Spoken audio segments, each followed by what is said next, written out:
Hello friends, again welcome back to my new YouTube video. Friends, देश भर में आज दशहरा मनाया जा रहा है। जगह जगह रावण के पुतले फूके जा रहे हैं।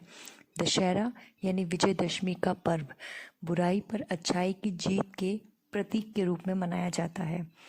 दशहरे के दिन अस्त्र शस्त्र की पूजा का विधान है। मान्यता है कि विजयदशमी पर शस्त्र पूजा से शत्रुओं पर विजय प्राप्त होती है।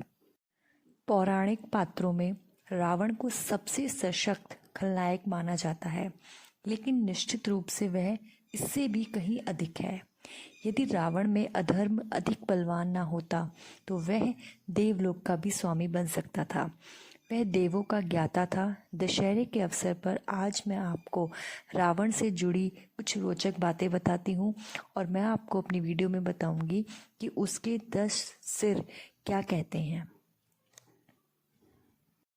नंबर 1, रावण जब पैदा हुआ तो वो बहुत ज़ोर से रोया।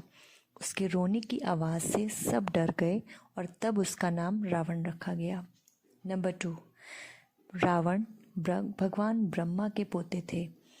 रावण के पिता प्रसिद्ध ऋषि विश्रवा थे, जो स्वयं प्रजापति के पुत्र थे, जो ब्रह्मा के 10 मन जनित पुत्रों में से एक थे। नंबर 3, कहा जाता है कि एक बार राम की सेना ने लंका जाने के लिए पुल बनाया था। उन्हें शिव का आशीर्वाद चाहिए था, जिसके लिए उन्होंने एक यज्ञ किया, लेकिन शिव का सबसे बड़ा भक्त रावण था और चूंकि वह अर्ध ब्राह्मण था, इसीलिए वह यज्ञ करने के लिए सबसे योग्य भी था। ऐसे में भगवान राम ने रावण को यज्ञ करने का निमंत्रण भेजा। रावण भगवान शिव का परम भक्त था, इसलिए वह यज्ञ करने को ठुकरा ना सका। नंबर 4, रावण को वेद और संस्कृत का उच्च ज्ञान था, इसीलिए राम ने अपने भाई लक्ष्मण को रावण से राज्य कला और कूटनीति में महत्वपूर्ण सबक सीखने को कहा था। नंबर 5, रावण अपने पुत्र मेघनाद को अजय बनाना चाहता था। उन्हें मेघनाद की कुंडली में सही से बैठने के लिए शनि को आदेश दिया, लेकिन शनि देव ने उनकी बात नहीं मानी, इसीलिए रावण ने शनि देव को ही बंदी बना लिया था।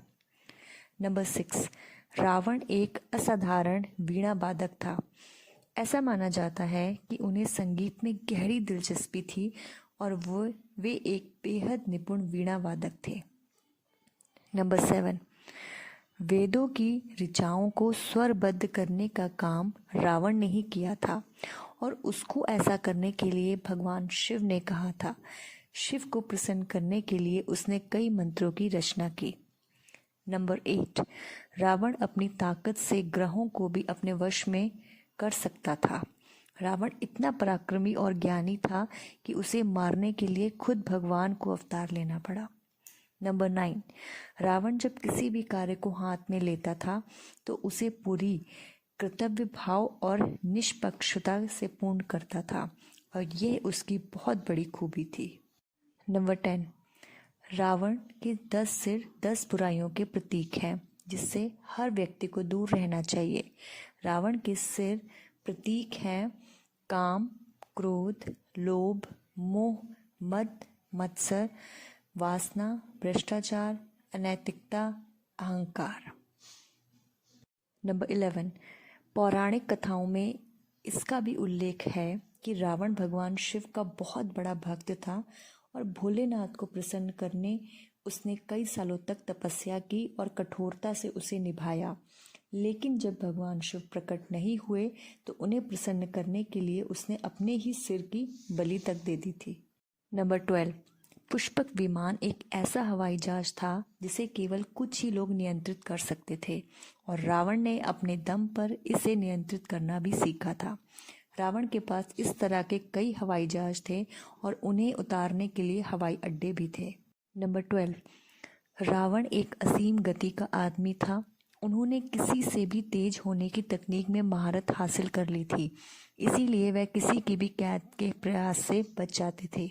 वह इतना शक्तिशाली था कि वह ग्रहों की स्थिति को भी बदल सकता था।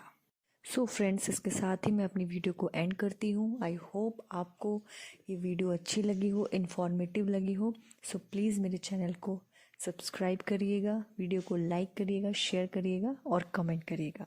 Bye bye and happy Dussehra to you all.